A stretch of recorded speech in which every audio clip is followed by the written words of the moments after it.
That is why it is Islamically incorrect to praise another woman who's not related to you in any way in the presence of your wife. Even if it is true and right and correct, it may hurt her. That is one side of the coin. The other side is to the women folk. Don't let these things hurt you too much. Because I tell you, any problem you have, the size of it depends on your brain and your heart, your mind and your heart. Rasulullah sallallahu alayhi wasallam has said, and I've mentioned this several times, in one dua, he made a dua for Allah to grant us protection from several issues.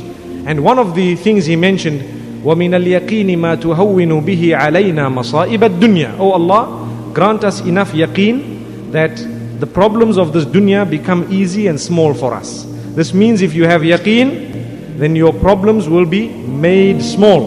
What is yaqeen? Conviction in the mind and in the heart. So if you have conviction in Allah subhanahu wa ta'ala, your problems will be made small.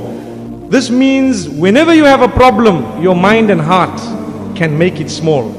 Sometimes you have a woman whom the husband got home and swore her, and she says, "Ooh, today I was sworn. Today I was sworn." And every little while she says, "Today I was sworn," which means now we've had it, finished, Qiyamah has come. And you find another woman, I hope this is not the case, but the husband slaps her. This is also unacceptable Islamically. And to her it's nothing. I hope she doesn't slap him back. But to her, she knows it's a problem, but she'll engage in dialogue and talk to him and say, "You know what, please don't do this, come on. You know I'm also somebody's daughter. I also have a father, my brothers. I don't want to tell them what's going on here. But try and think for a moment. What have you done? Why have you beat me up?" This is why Ali radiallahu anhu used to say, "زَوِّجِ ابْنَتَكَ تَقِيًّا إِنْ أَحَبَّهَا أَكْرَمَهَا وَإِنْ أَبْغَضَهَا لَمْ يَظْلِمْهَا." Get your daughters married to those who fear Allah.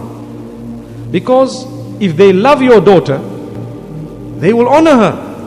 And if they dislike your daughter for some reason, at least they will not oppress this daughter of yours. The worst scenario, they will send her home, but without having beaten her up and so on and so forth. One more hadith I'd like to mention, and that is when Rasulullah sallallahu alayhi wasallam addressed the awliya and the guardians of the girls. In a hadith mentioned by Asma binti Abi Bakr radiyallahu anha, she says that she once heard the Prophet of Allah sallallahu alayhi wasallam saying, "An-nikahu riqqun falyanzur ahadukum ayna yada'u karimatah." And I'd like to translate this in the following way. Nikah is placing your daughter under the authority of another man in such a way that from that day on he will have greater authority over her than yourself. So therefore, be careful where you are placing this precious gem of yours.